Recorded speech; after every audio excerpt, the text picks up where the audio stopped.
Topping today's news, the Bahamas gets a new Governor General as announced by Prime Minister Philip Davis. The Teachers Union says the Ministry of Education takes too long to address teacher shortages. Will the bill to decriminalize small amounts of marijuana be tabled again? And the Bahamas men's basketball team set to face Argentina tonight at the Olympic qualifiers.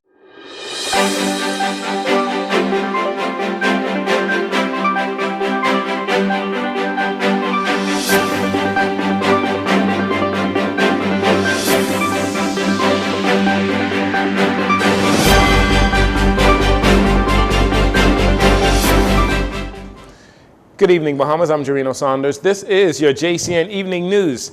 It is a pleasure to have you join us. A statement from the Office of the Prime Minister confirming speculations when Parliament was prorogued that former Deputy Prime Minister and now Deputy to the Governor General Cynthia Pratt will take on the role as the new Governor General. A statement from Prime Minister Philip Davis notes his pleasure to announce that he has recommended Mother Pratt to be appointed to serve as the next Governor General. Prime Minister Davis says, in accordance with the Constitution, on August 11th, he requested that King Charles III appoint Mrs. Pratt as Governor General effective September 1st, 2023. Prime Minister Davis says Sir Cornelius A. Smith has indicated his intention to demit office on August 31st. Sir Cornelius was appointed to the post in June of 2018 under the Dr. Minnis administration. As for Mrs. Pratt, Prime Minister Davis says he is confident that her appointment will be widely accepted as a presentation of Bahamians everywhere due to her character and contributions which distinguish her as a nationalist to the highest order. Prime Minister Davis thanks Sir Cornelius A. Smith for his distinguished service while wishing him well. President of the Bahamas Union of Teachers, the BUT, Belinda Wilson, responding to Acting Director of Education Dominic McCartney-Russell's comments on the need for additional teachers in the public school system. Mrs. McCartney-Russell was a guest at the Office of the Prime Minister's weekly press briefing, where she stated that the Ministry of Education has recruited some 344 teachers for the upcoming school year, but is still in need of about 55 teachers in specific areas and are awaiting vetting. Ms. Wilson, responding to those comments, says the Ministry of Education wastes too much time. So if you have shortages, go out there, do what you need to do and get the teachers. We have recommended to them. First of all, you should, the Department of Education, and specifically the Director of Education, should engage with the University of Bahamas from December of each year, making sure that you have a list of the teachers that are coming out, the discipline that they teach, and you'll be able to have them vetted, have their documentation in hand, and all you're waiting for is their degree. We also have teachers who are home waiting to be vetted. The police does the vetting. I said to the Minister of Education, call the commissioner. Say to the commissioner, listen, I have 20 persons that need to be vetted. Can you loan me 5 officers to vet these teachers? The teachers are not in cyberspace. They are in the Bahamas. They are our Bahamian teachers who we've already sent on scholarship, given grants, spent our money on them. So go and find them. They live right in the neighborhood. They've been in UB for 4 years, so they're not strangers. So if there's a problem, go and get the vetting done. That vetting can be done in a week's time. She says the union has been asking the ministry for years to recruit students from the high schools to be trained as teachers. We said to them, listen, the high flyers in the school that are graduating, there are some who are going on to universities and colleges. There are others who don't know what they're going to do. So what you need to do is you need to give them incentives to join the teaching profession. And you do that in a deliberate way. So every year, you'll have a cadre of young students who are entering into UB to do training in their specific disciplines. So you have your science, your maths, your physical education, English. So every 2 years, that's an associate's degree. So even if you want them to come out with the associate's degree and the teaching certification, every 2 years you have a rollover. I hope I do not retire before the Ministry of Education functions in an efficient manner. Somebody, please, someone in leadership, get it Mrs. Wilson asserts that education is the basic foundation for the development of the nation, and if education continues to fail, the country will also fail. On the heels of an 8-year-old girl allegedly being sexually assaulted by her neighbor in the Montel Heights area on Monday, and with an increase in rapes and sexual assaults, founder of the Families of All Murder Victims, FOAM, Candy Gibson, expressing her concern regarding the way rape victims are treated by law enforcement officers when reporting the crime. Ms. Gibson believes the system should allow for more confidentiality.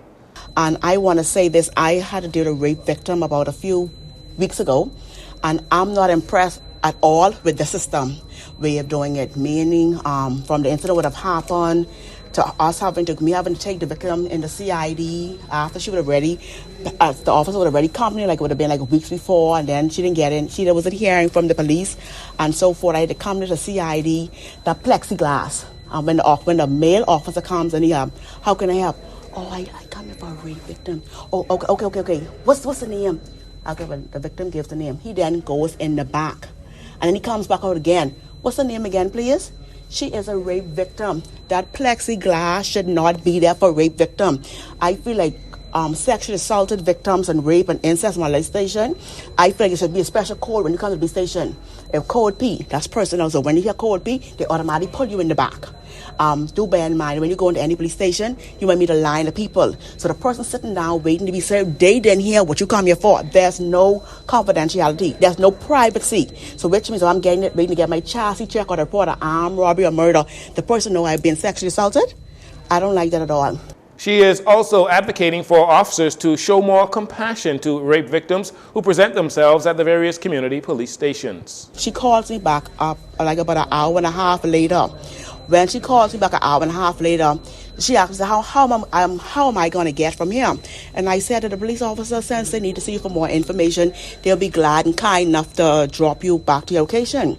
She telephones me back an hour and a half and says she has to catch bus. Where is the compassion? Where is the compassion? A bill was just passed. And you try and tell me there's no compassion for the officers. There's no unmarked car that the police officers could have carried, drop her back home to her residence. We have so many COVID cars that were available during COVID-19. Where are those COVID cars? Take the COVID-19 signs off those cars, assign them to the police station with tin glass, and so families now can feel safe and can be dropped to and from once they are victims. So we're asking, we don't need no bill to pass to show compassion. We don't need no bill to pass to show empathy. Ms. Gibson is calling for police officers and staff to be trained in compassion towards victims of sexual violence. Meanwhile, Minister of National Security Wayne Monroe responding to Ms. Gibson's disappointment over the lack of discretion and mishandling of sexual assault victims by police officers. He says all reports that he has been made aware of were not triggered by police stations. A lot of the reports that I see has to do with a report being made, and there's a sexual offenses unit in CID. It's not triggered by police station. There's a sexual offenses unit in CID. It's led by Woman Inspector Wims at the moment.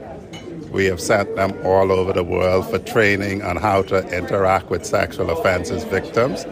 In the reports that I have seen, that is the organization interacting with victims, with sexual offenses victims. The one-stop shop for sexual offenses, domestic violence reports that the commissioner has put in place, and we are looking at housing separately now, addresses just that. With the recent passing of the Protection Against Violence Act in Parliament, Minister Monroe says everyone has the right to be treated with respect. He says if anyone feels like their rights are being abused, it is incumbent upon them to make a complaint. If anyone feels that they are not properly dealt with, again, the Protection Against Violence Act that we have just passed in Parliament creates a right to be treated with respect, a right to be treated with compassion. That is now in law, in that act, a right that every victim of a sexual offense has. If they feel their rights have been abused, they ought to make a report. But this Parliament, this government, this Prime Minister saw that it was important that we put in the law, because we know how how important it is to have rights. There is a right to be treated with compassion, a right to be treated with respect. If any member of the public thinks that that right has not been upheld, they ought to make a complaint. He said at its core, the Protection Against Violence Act 2023 aims to create a safer Bahamas by addressing the pervasive issue of violence, particularly violence against women. Earlier this year, the minister announced that certain officers will be trained on how to deal with the emotional and psychological aspects of rape victims that present themselves to the police. Despite the proroguing of Parliament and the legislative agenda being wiped clean as far as questions towards the Davis administration, particularly as it pertains to immigration, Free National Movement leader Michael Pintard says they fully intend to press on with holding the government accountable through the Public Accounts Committee. The Public Accounts Committee will continue to meet. We will close off the investigation of the consumer protection issue. We are turning our attention to the Ministry of Transport and Labor that has multiple issues. And this government has had the audacity to put an outstanding senior civil servant on leave.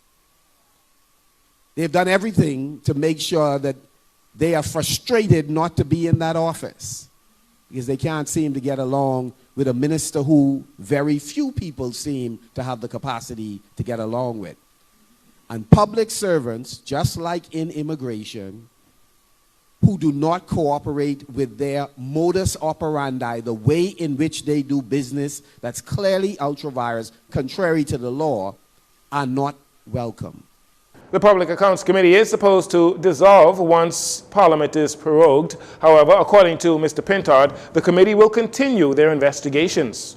PAC has, again, we've received a significant amount of information over the last several months. 3 members of the PAC are members of the opposition.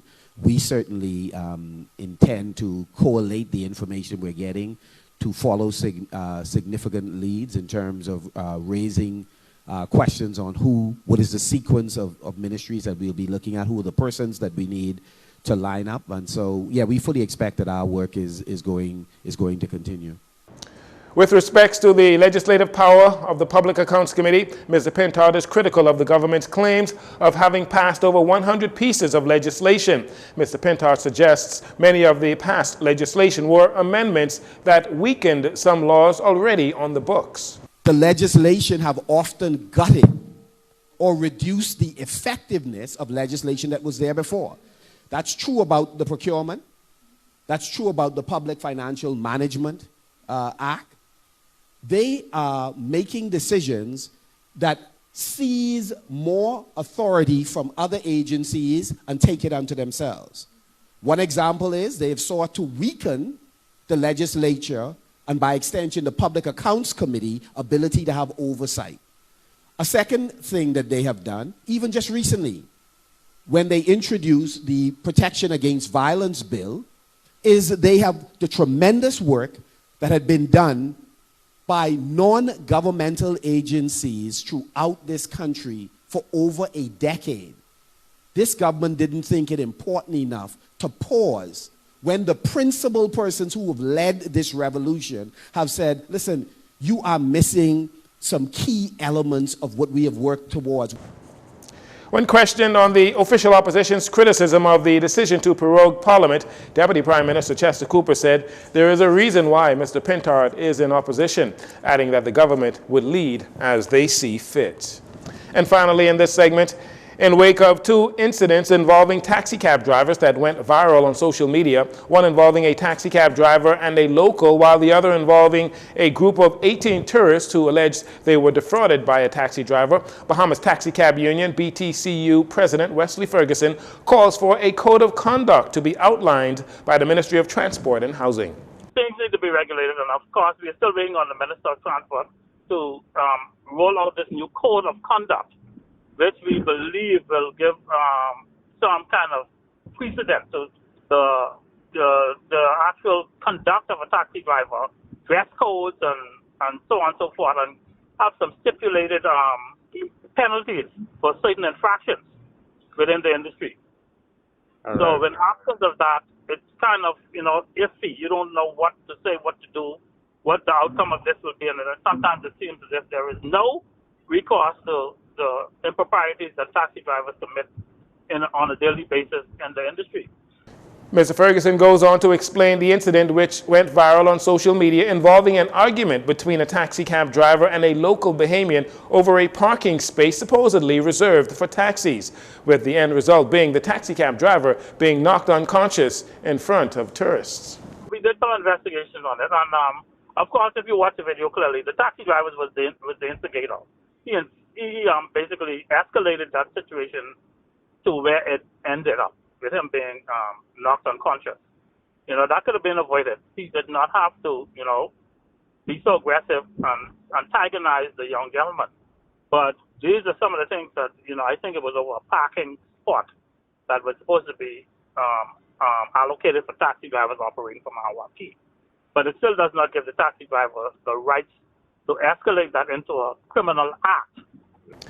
When asked if there were any disciplinary processes for either taxi driver, Mr. Ferguson says such matters are left to the Road Traffic Department. However, he does stress the need to curb such bad behavior. But that process is actually in the hands of road traffic, the controller of road traffic. And so they are responsible for the disciplinary arm of the taxi industry, or all public service vehicles. Public service drivers. And as a result of them not having proper training, the proper authority to execute their authority as road traffic supervisors, most of these stuff go unpunished. And it only lends to the escalation of these offenses being recommitted over and over, and then sometimes it ends up being a worse offense than the one before, because there is no recourse, there's no punishment, there's no disciplinary board in place to discipline taxi drivers when they act out in this negative manner.